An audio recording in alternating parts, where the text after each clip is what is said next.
Welcome to Penalty Box Radio, presented by Goldstone Financial Group. Goldstone Financial Group is an experienced team of professionals who will help ensure you receive distinguished service with a plan tailored to your retirement goals. Very excited tonight.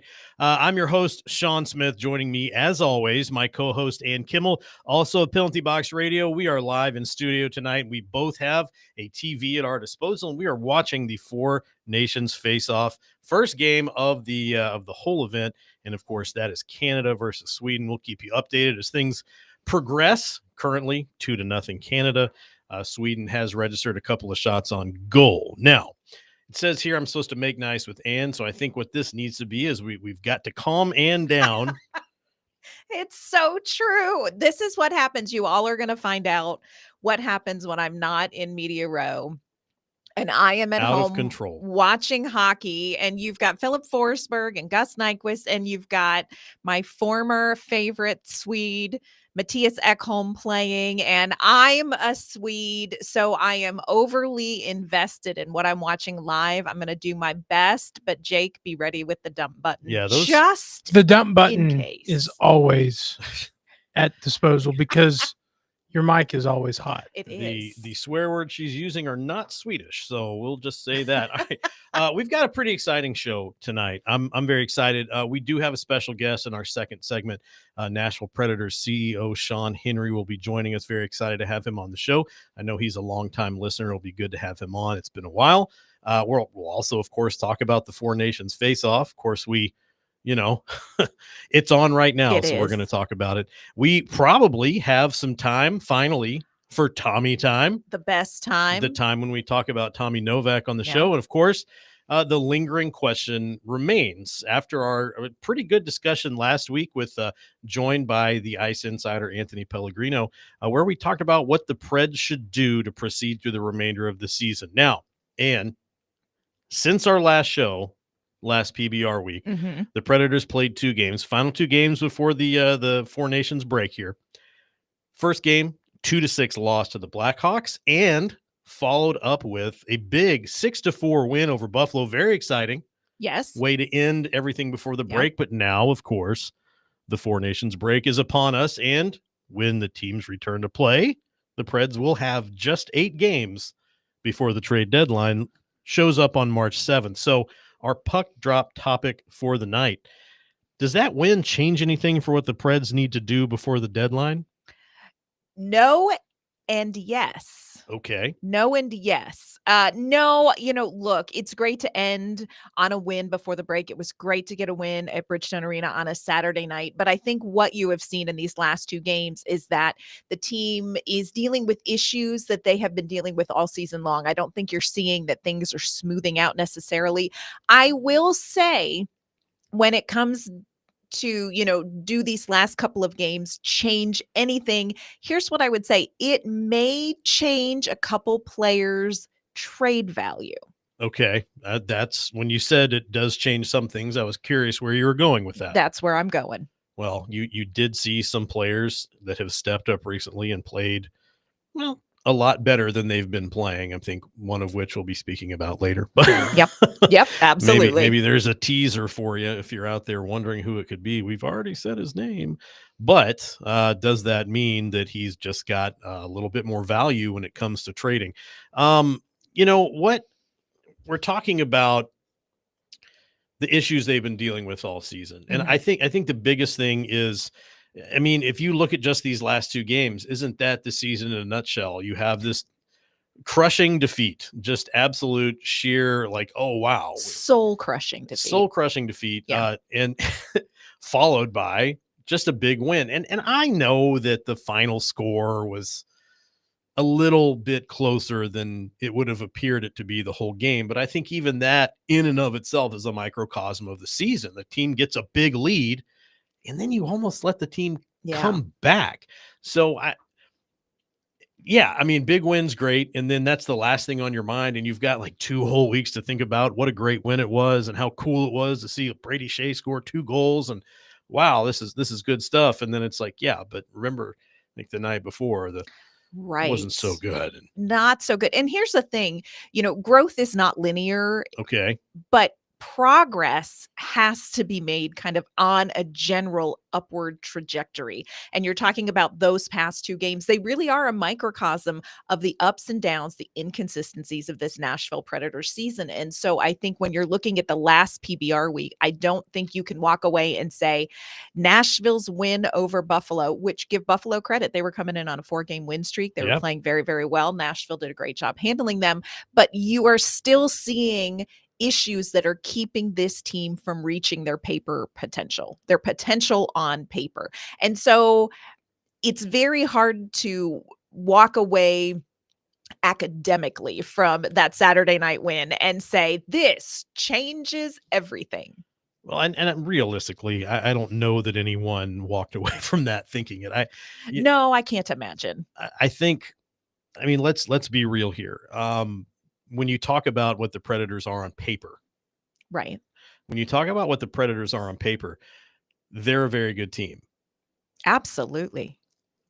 The Blackhawks team that trounced them, not a very good team on paper. Mm-hmm. And I think that's where you say, win against Buffalo's great, loss against the Blackhawks is much more telling. Mm-hmm. Is that this is a team that seems to be able to pull it together and go on a 5-game win streak occasionally or play a great game, but consistency is the issue.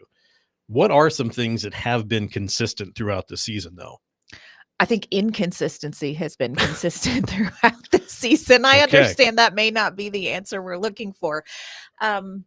I think one of the things, and it's interesting in talking with some of the players over the course of the season, and this same kind of conversation has happened over the course of the last few weeks. And remember, we're 54 games in. Yeah.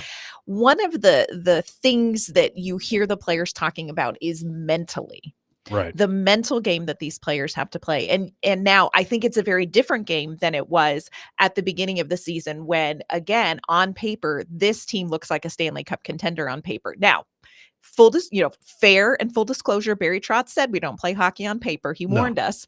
It's not true. It's not a paper-based game. Not with skate blades. It would tear. And oh, it's terrible. Just horrible. But terrible. I see what you did there. Geez. Oh my. Boo. Oh, come on.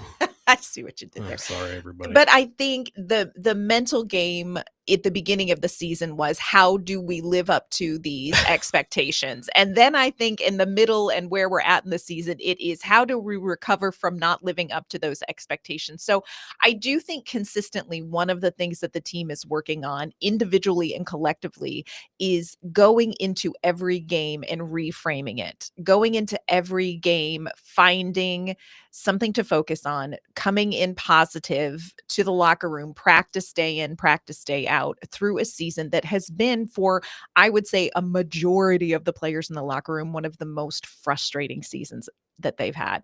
Sure. And, I always go back to something that former head coach John Hines would always say, is that you don't get too high, you don't get too low, you take the lessons and you move on. And that sometimes people were critical of that, saying like, well, no, you need to celebrate the wins. But again, like, celebrate, but you can't take it to a point where now it's like, well, we won, so we're going to win everything. It's got to be a realistic expectation of going, like you said, going back in and resetting. Like, this is what we've got to do. Like, this is what we're focusing on. This is how we get better. This is how we improve.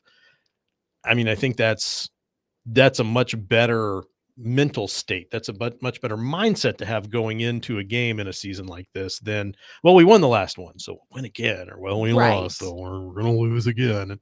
It's very hard to see this team on ice carry over momentum, positive momentum. It's been hard to see them do that. I always go back to something that Jonathan Marchessault shared, and I personally now refer to it as Marchessault Midnight. Okay. And he was talking, and this is one of the things that I love about covering sports, is that, yes, it's about sports and it's about statistics and it's about win-loss records, but it's also about how professional athletes frame up their life and their success and their failures. And Jonathan Marchessault shared one time, he said, I give myself till midnight. We win a game, I've got till midnight to enjoy that win. 12:01, I am focused on the next day. What can I do better today to get better today. Same thing with a loss. I give myself till midnight to be frustrated about a loss. And bless his heart, I imagine he's been clock watching a lot this season.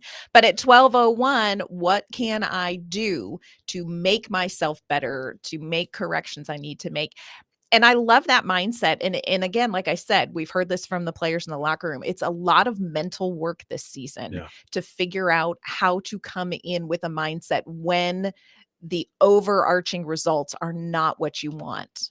Regardless of what the statistics say, this is a results-oriented business. Oh, yeah. And right now, Nashville isn't able to necessarily measure success in wins. So they're going to have to find some other things to build on. And I think that is the challenge right now. And I think it's something that they've had to find a way to do after. I mean, they started out losing the first 5 games of the season. This has Yeah. been a work in progress for them. All season long. Yeah. All season long. I mean, that has never gotten to a point except what, the 5-game win streak, and you might have said like, well, Would you have believed, genuinely asking, would you have believed that the season is what it is? Even after watching training camp, if someone had said to you, this is where the Nashville Predators will be, would you have believed it? no. Yeah. And I can say that very quickly. I don't think anybody would have believed that, Yeah. but this is where they are. Yep. Well, what do you think then? What do they need to do to move forward? And I know we don't have enough time to get to all of this, so we'll start. Obviously, when we go into break and come back, we'll have Sean Henry with us.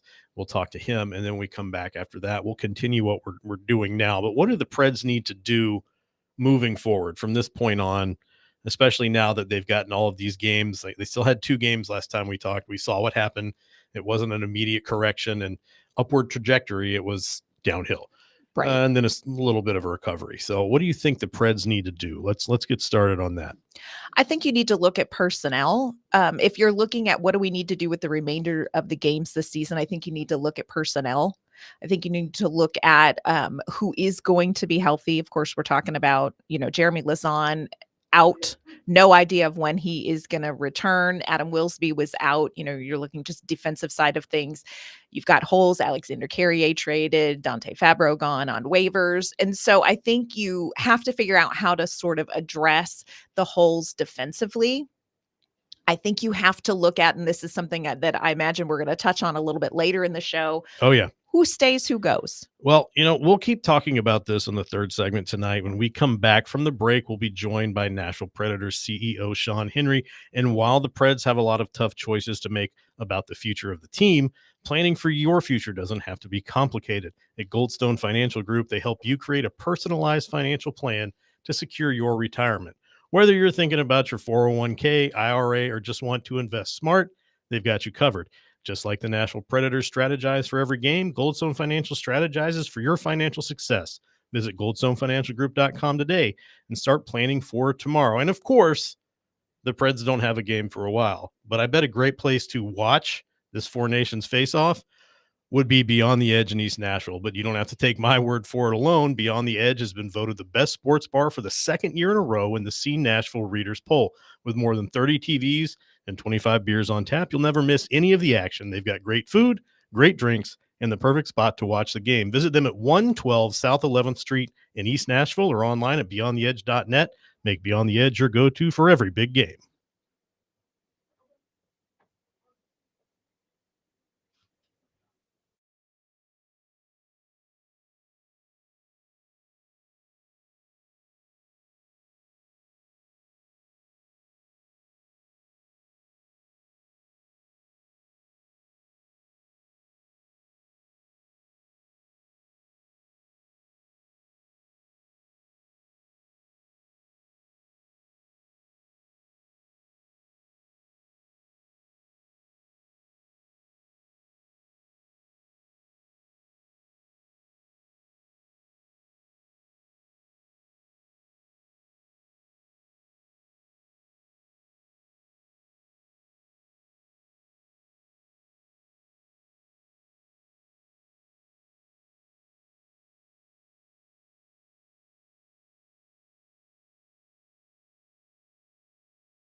Welcome back to Penalty Box Radio. If you're looking for your next night out, Stars and Strikes in Smyrna has something for everyone.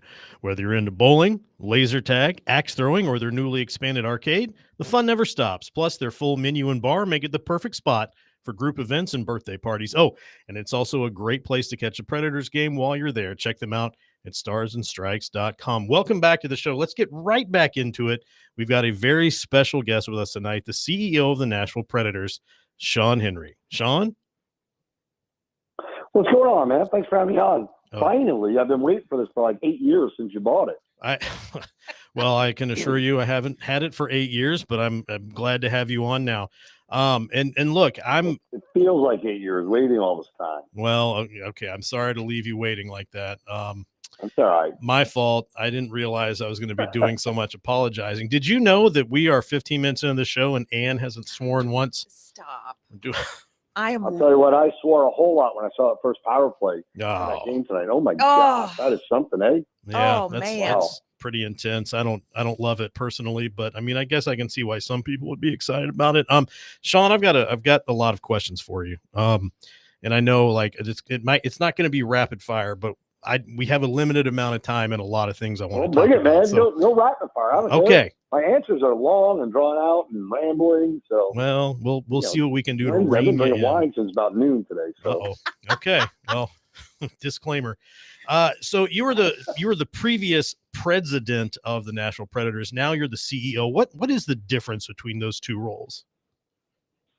So when I came here in 2010, I came in as the president. Jeff Togan came in as the CEO with the plan that, in a few years he would move on and I'd become the CEO and president. And that's exactly what happened. So there was a lot to do back 15 years ago when we got here. We were so fortunate. David Poyle running a really strong hockey operations department, but our business side was suffering in such a degree that we weren't really able to support it properly. Tom Seagram became our chairman, and he realized, we need to set it up differently. And we needed to have a really strong business presence that could lock in with the hockey side of the business, which never happened before here for whatever reason. And, so when Jeff left, I became the CEO and president. Michelle Kennedy, who was our CFO and chief legal counsel, became our COO. And as we continue to grow and build, and I worked very closely with David at the time and transitioned from Tom to Herb to Bill Haslam. At the same time, we were transitioning other parts of the business. And when I dropped the title president, Michelle picked that up because, she's the head of our business. Barry's the head of our hockey operations department. And I'm the guy fortunate enough to get, to work with both of them, along with our chairman, who's Bill Haslam right now. So I might be one of the most lucky guys in all sports because you're hard pressed to find a better person on the business side than Michelle, on the hockey side than Barry, and from a chairman standpoint than Bill. And I'm just a fat, happy, lucky guy in the middle. Well, as someone who's interacted with all those people, I'd have to agree. I think it's a pretty good setup, and you're not just the fat, happy guy in the middle. You're doing a great job. Listen, you talked about when you got hired back in 2010, you came in with a twofold goal of making Bridgestone the busiest arena in the country with the Stanley Cup caliber hockey team as the centerpiece. Now, obviously, we have a whole radio show dedicated to talking about how things are going on the hockey side of things. So I'll ignore that part, but I want to know how things are going on the arena side of things 15 years later. Yeah. So one of the main reasons I came here was the ownership group. And, it was my first job interview my entire life. When I interviewed for this job in 2010, which is weird, for a 40, whatever I was, 2-year-old man.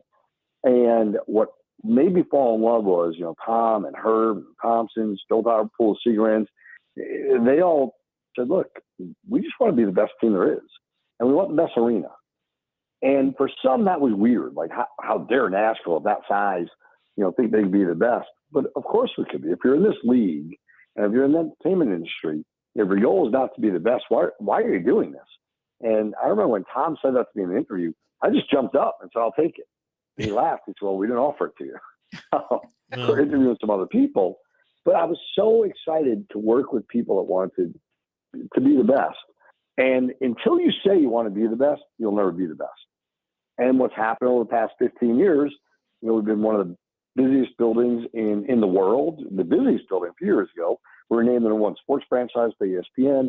We win Arena of the Year by every publication, virtually every single year, past 12, 13, 14 years, because we're all dedicated to creating a special environment.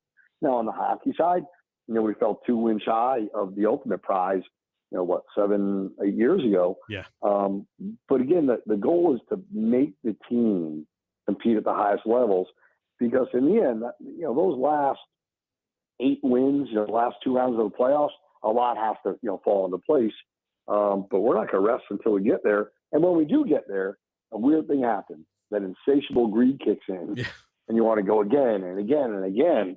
But I just can't wait to bring it all together in 1 year, because 17 was a fun year because we got there. 18 was a fun year. President's Trophy, that second round was probably the best round in the playoffs that year, but it doesn't matter. It was the second round. Yeah. But in each one of those years, we also won Arena of the Year. We were the busiest building in America. I think one of those years, busiest in the world, which for a city the size of Nashville, that's an incredible accomplishment. But it's really a tribute to our fans. Our fans in this community turn out for live events, big events, fun events, and they support things when you put it out there for them. So the goal is pretty simple, man. One goal: be the best venue in the world, built around a Stanley Cup championship team. And I'm not afraid to say that's what our goal is. And I remember early on, a few people are afraid of success. So, well, why would you do that? If we don't win the cup every year, we're going to fail. It's like, well, yes, you are correct. By the way, out of the 32 teams, 31 of us failed. That's It right. doesn't mean we're That's right. losers. Yeah, we're not failures, but the goal is the same for all of us.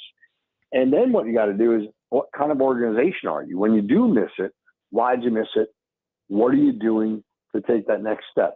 And that next step might be the very next season. It might be the step that, takes you 3 or 4 or 5 years to try to get there.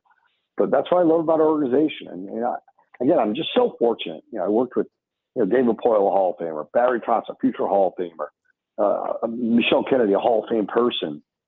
And we're so dedicated to moving this franchise forward.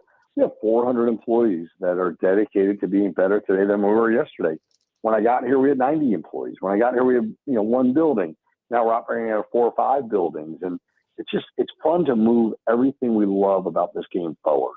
So, and I didn't mean to I cut don't want you. to interrupt you. Go ahead, please. No, you had this. We have a big ask. We have a big ask, Oh, Sean. We're all sitting here in our various. ASK, right? Ask. Yes. Don't hit the dump button. Yeah, that's Ask. ASK. Oh, you better have the dump button ready, boys. We're all watching international hockey right now in our various locations. We've got Well, I was, but I got pulled away from the TV. Now I'm over in the Don Den talking to you guys. Just mute it, and you can watch it. That's what we've got happening right now. But there's a big announcement today that in 2028 they're going to have the World Cup of Hockey, and they're ready for cities to start putting in bids. Is this? I mean, speaking of great fans, exciting events, and insatiable greed, is this something that Nashville is going to put in a bid to host? I never thought about things we're going to put a bid into until we actually do, and we talk about it out loud. However, we've been pretty fortunate that, Gary Bettman has always had a special place for Nashville in his heart. And I remember when I came here, obviously one of my reference points and, should I come here? What's going to happen? And he said, if you go there, it's going to be the best experience in your career because it's a special city and you can do whatever you can dream to do. And we proved that time and time again with the All-Star game, with our second draft, with the outdoor game, both home and away. And then, of course, the way we changed how the Stanley Cup is celebrated. So there's no doubt, that we'll be in the conversation. It would be such an honor, not being geeky at all, but it would truly be an honor to be able to host that event. Not tipping our hand, but we have a few people from the NHL here in 2 weeks or 3 weeks to talk about other events, a lot of things. They make those rounds, but we make it hard for the league to skip us. Yeah. But the league also embraces what we do. I mean, they really, really do, because they know if we take something on, everyone in the city is going to be behind it. From the mayor's office, Mayor O'Connell supports what we strive to do. And that goes a long way when you're bidding on those big, big events. So, we'll see where it ends up. I'll tell you, I'm excited about what we're doing. every 2 years with our game, whether it be international play or what we're doing right now with the Four Nations and, of course, the Olympics. I mean, like you guys, I love the game. And to be able to try to bring more and more of that to Nashville, that would just be such an honor. Okay.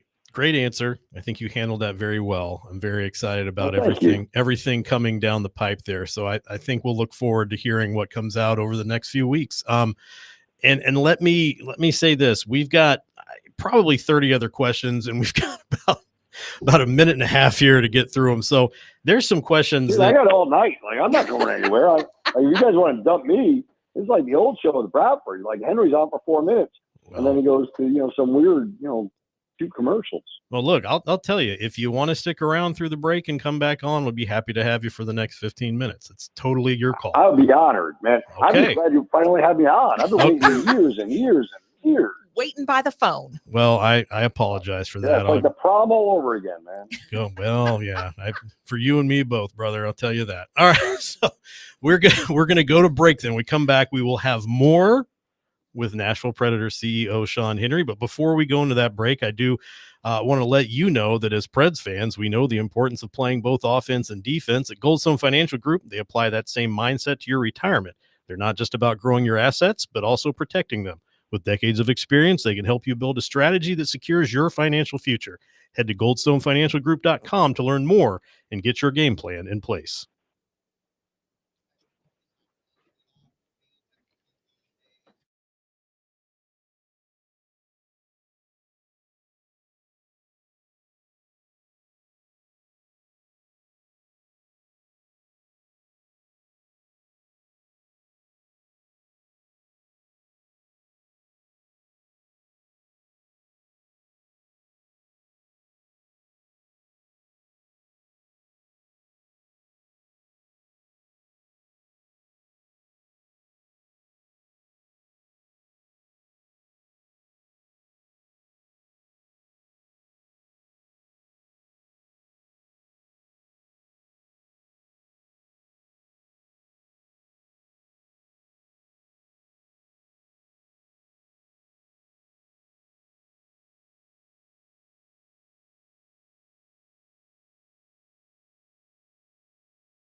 Welcome back to Penalty Box Radio on 102.5 The Game. Stars and Strikes in Smyrna has everything you need for a fun-filled outing: bowling, laser tag, axe throwing, and in their huge new arcade. With a full menu and bar, it's also the perfect place to host birthday parties or group events.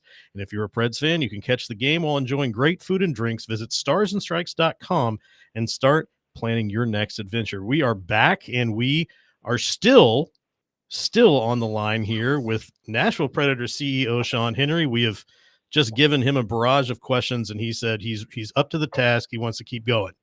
He's just so happy to be back on the show. He just wants to keep it going. He's going to forego watching the Four Nations game just to be on with us, and I can't tell you how much we appreciate that. Sean, you still with us? Yeah, in fairness, I think we're still in intermission, so it wasn't that big of a move gesture on my part. Okay, well, let's just pretend that you're making major sacrifices for us right now, and we appreciate that. Some other questions we had, and this is one of the things. I know there's a lot of things that in your role that you've done, and some have worked well, some have worked more well than others. What's something you've done with this team or with this organization that was far more successful than you thought it would be? Wow, that's a big question. Right now, the thing I'm most proud about is what we did in Antioch. Okay. Love that. When we built the first rink, and Carl Dean and his administration with Rich Riebling, Rick Hinote, they were such visionaries, and they really carried the torch for Mayor Bredesen. And if you invested in certain parts of town, economic impact would follow. They called it civic furniture, if you will. And we were all set to build a rink in Bellevue where the mall was, or the empty mall was. And I will never forget. And I love Carl Dean. I truly do. He's inspiring to me. But he said, let's meet at the mall and talk about what we could do together. And I'm in Bellevue, and Rich Riebling, who was the CFO at the time of the city, told us, I said, where are you? I said, I'm in front of the Sears in Bellevue. Where are you? He said, yeah, we're not in Bellevue. We're in Antioch. I said, oh, we're not going to build in Antioch. We're going to build in Bellevue.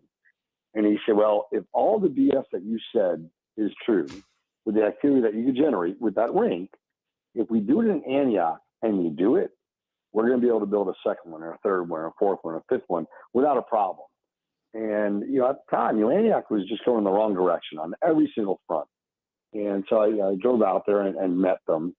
And what I loved about Carl is he said, let's do something more special than just a rink. Let's build a park and a library and a rec center. Let's make, let's buoy Nashville State, what they just did out there as well. And then let's build a rink. And if we do it properly, we're going to break down some barriers for our sport that sometimes you don't even know that exist. And one of them is geography. The other is cost. And I was like, man, this guy's he's a genius. And how do you say no to it? But I was really worried about what we were doing.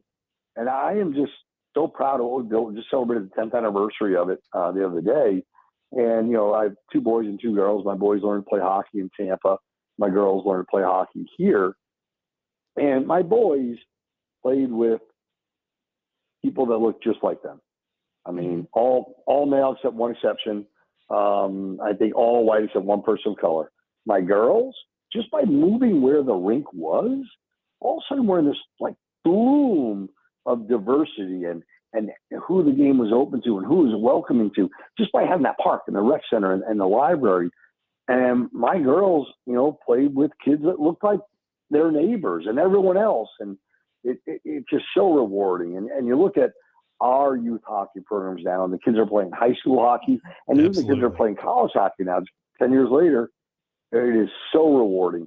And the economic impact of what that rink and the park and the rec center has done for Antioch, it's hard not to be humbled by that.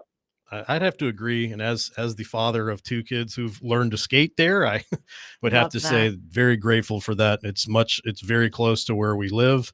And like you said, you are not just out there with people that look just like you. It's very representative of the community that surrounds it. Mm-hmm. And I think that diversity, if whether you know or not, everybody out there, you yourself, Sean, I'm a teacher at a high school.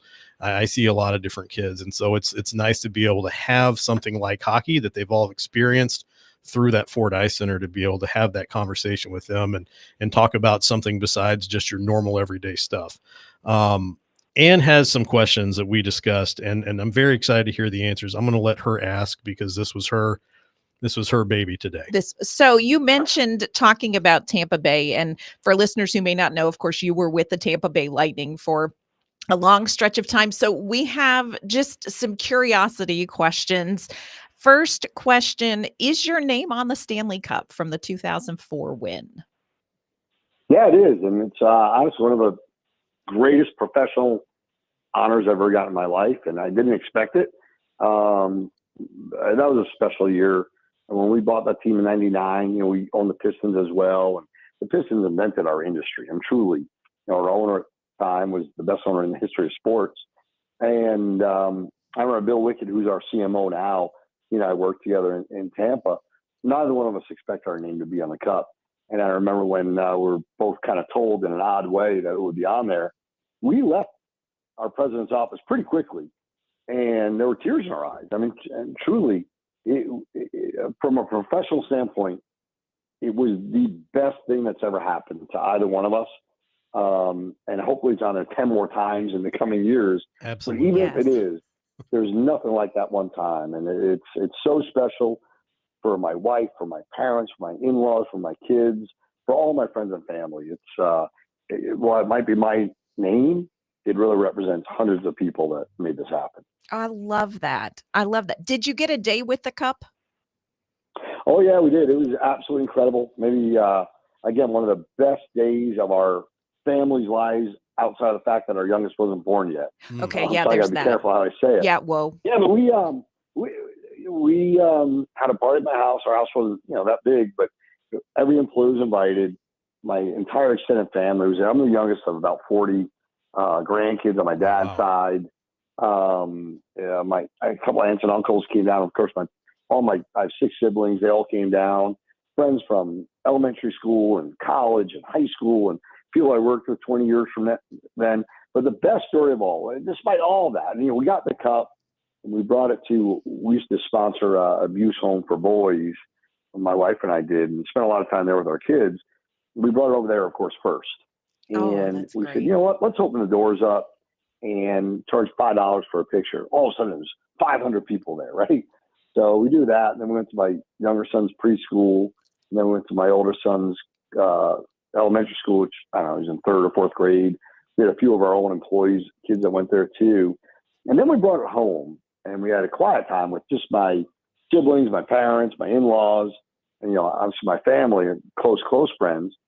And, we bring it out of the minivan into the house.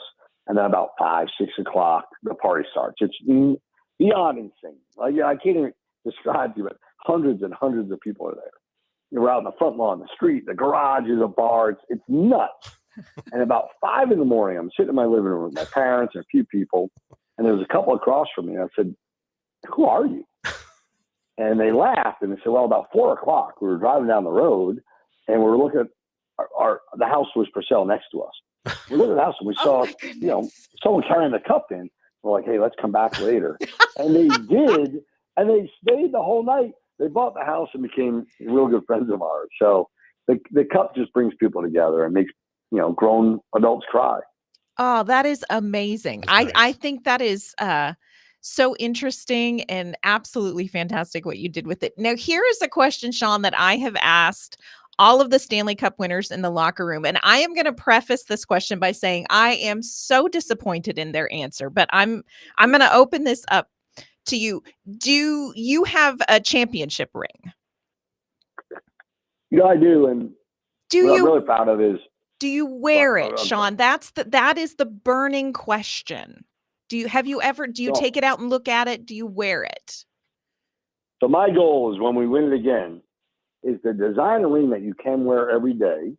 Yes. But then maybe a giant, emblem goes on top of it, this weird shoebox size ring that we all have to have. Our ring, I think, is just too large to wear on a regular basis. Terry Crisp has a ring from the Flames. There's a really wearable ring. Mhm. My old colleagues with the original Pistons win in 89-90, they're wearable rings. Ours just isn't. But I will tell you, if we're ever on a 4-game losing streak, you can come up to me and ask to see my ring because it's in my pocket. Like, I do use it as my voodoo doll. But what I'm really fortunate about is, both my sons have a ring. My wife and my older daughter both have a Stanley Cup ring pendant. Yeah. And that's why we got to win again, man, because my youngest daughter doesn't have one and they That's right. abuse her. Yeah. So, Oh, yeah, that's the whole harsh. family has one.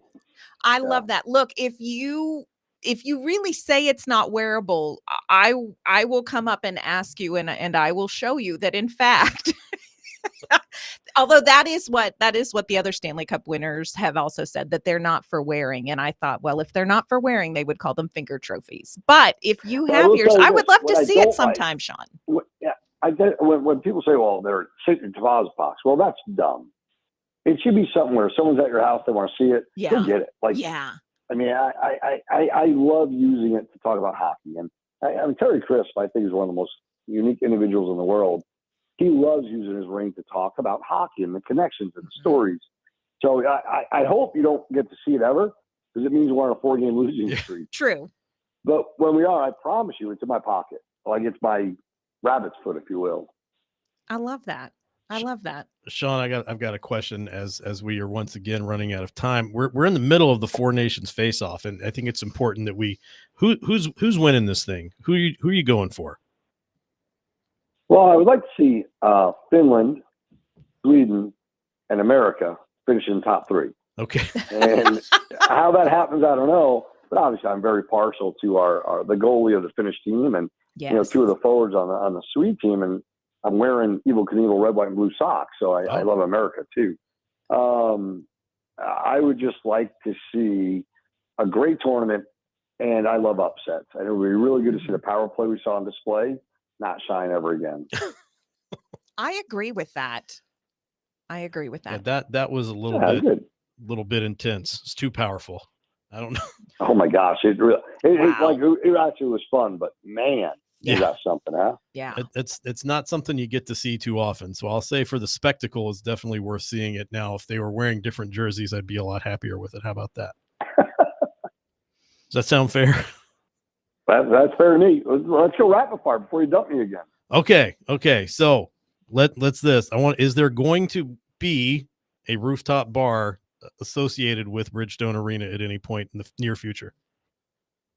Yeah, so I mean, we've unveiled, the plans 1,000 times, and people keep saying, "When are we going to be able to see something?" I'm like, I don't know. Like, Google it. What do you want me to tell you? But yeah, I think we'll end up with the largest rooftop entertainment zone in the world. But better than that, it'll be part of the upper concourse. That'll Okay. go Oh, that's right great. outside. When you start Yeah. thinking about like the things that we're trying to do, and ideally we start some work summer 26. Okay. This is a 5-6 year renovation. Right. But each concourse is going to triple in size with some real cool, things coming to it. And in the end, this wonderful building that we have will be not just the best building in America, which it is already with the best fans. It'll be the most modern building in America for the next 20, 30 years. Okay. That sounds pretty good to me. What about, Me okay. too. What about when will there be a new media area arena? You know what? Jim Diamond probably asked you to say that, but No. the building was built without a press box. I don't know why, but it was. And what's amazing, and this is why I love our fans, we've had maybe 2 problems in 25 years between fans and the media. At the same time, part of the plans is we're going to build out the press level that was supposed to be built, that never was, along with kind of a whole nother cool GA club area Okay. above the upper concourse, very similar to Madison Square Garden with our gondolas. So it's whenever you want to come see the plans, I'll show them to you guys. It's like, Okay. they're no Great. secrets. People are acting like we're waiting to unveil them. I unveiled them in 2019 when we announced the new lease. Now we've worked on them quite a bit, and they're better today than they were. But right now, I'm saying this. Some guy's going to tweet me, when can I see the plans? Like, I don't Google it. Like, go to the Journal or the Tennessean. It's out there. But yeah, no. The goal is to make the building a little bit bigger from a seating standpoint. Rely on a lot more premium, to help drive our revenue without driving, ticket prices, up, for the general fan, and make sure that our player amenities, our guest amenities, our employee amenities, our performer amenities are better and bigger than anywhere else in the world. If we can accomplish that, we can continue to be the most special venue in the world. That sounds good to me. Sean, last question, and then we've got to bid you farewell and move on to our final break. Hey, I might have a question, by the way. Okay. Oh, Go ahead. No, you go first. Okay. I'm If- always last. Yeah. Okay. If you were to play in let's say a local celebrity hockey game, all right, you're you're going to lace up and get out there on the ice, which position are you playing? I'd be left wing, of course. I mean, I guess you'd never say me dangle out there, but come on now, bro. My Okay. stats are pretty famous. Okay. All right. Sean. Well, I personally am never out on the ice. I'm always watching children play hockey. So that's kind of my thing. All right. We're ready for the question. I just want to know, when can I come back on again? I mean, Justin and Glenn and Ben, we used to do the show in my basement, sipping on, fine, ports and bourbons and Coca-Cola. So I'm here put drinking me on. water. I want to do the show at Sean Henry's house. yeah, you gotta get out of the studio. We just built a barrel room here, so we're just waiting, for the satellite show. Okay. Well, I'll also say there's this really empty seat between Ann and I too. That's always open. I'm patting it right now. So you can also come Yeah, here. the odds of me ever coming in the studio are pretty slim, by the way. I don't really leave my house a lot. Well, so. I understand. This is one of the few reasons I do. So, all right. Well, Sean, thank you so much for joining us. Once again, Sean Henry here with us. He is the CEO of the Nashville Predators. We had a great discussion with him. I want to thank you so much for coming on with us tonight. We won't let it be that long before you're back again. How's that sound? Well, thank you both. I mean, seriously, thank you for the show you do. It really is incredible, and I love all the hockey talk you give at all levels. And I also look forward to you guys hosting Chalk Talk, I think, coming up in the pretty near future at Bridge Arena before a game. And again, the way you guys love this game and promote it, we're just grateful for that. So thank you. Well, we're more than happy to do it. It's we have a passion for it. We love it, and it's good to be around and talking to other people that do as well. Looking forward to that Chalk Talk, and we'll have to say goodbye for now, Sean. But thank you for joining us. Hopefully joining us again soon. And of course, if you heard us talking to Sean, you realize that the Nashville Predators are committed to winning on the ice. And just like that, Goldstone Financial Group is committed to helping you win with your retirement planning. From tax strategies to investment advice, they make sure you're prepared for whatever comes next. Don't leave your financial future up to chance. Trust the experts at Goldstone Financial Group. Check them out at goldstonefinancialgroup.com and set yourself up for success.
Welcome back to Penalty Box Radio live on 102.5 The Game.